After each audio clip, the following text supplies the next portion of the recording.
Алло. Саламатсызбы?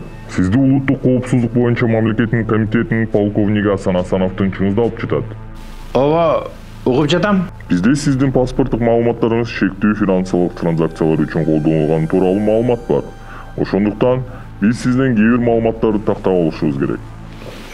Кой турсаңыз, кандай транзакция? Кечирис, мен бул жерде эч кандай күнөөм жок. Биз ошол нерселерди тактайлы деп жатабыз. Азыр сиз өзүңүз жөнүндө маалыматтарды ырасташыңыз керек. Банк картаңыздын номерин жана артындагы кодду атаңыз. Анда кандай кылышым керек? Банкка кайрылуум керекпи? Жок, банкка кайрылуунун зарылчылыгы жок. Бул өтө жашыруун маалымат. Эгерде сиз азыр биздин көрсөтмөлөрдү аткарбасаңыз, анда сиз күнөөлүү деп табыласыз. Макул, анда мен азыр картамды таап, кайра чалып, мунун баарын кайра сизге айтып берем. Булар шылуундар болчу. Акыркы мезгилде өлкөбүздө телефондук алдамчылык фактылары көбөйүүдө.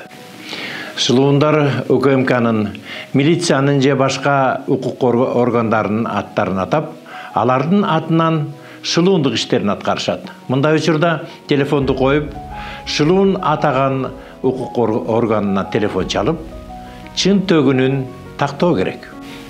Шылуундар сизди мыйзамга такап, кандайдыр бир көйгөй жаралып калышын айтып коркутушат, үркүтүшөт, шаштырып, кырдаалга сейрек баа берүүгө мүмкүнчүлүк түзбөгөнгө аракет кылышат.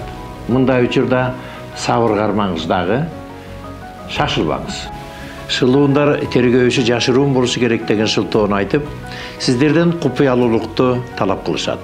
Бул алардын амалдарынын бири. Мындай учурда сөзсүз түрдө жакындарыңызга кабар бериңиз.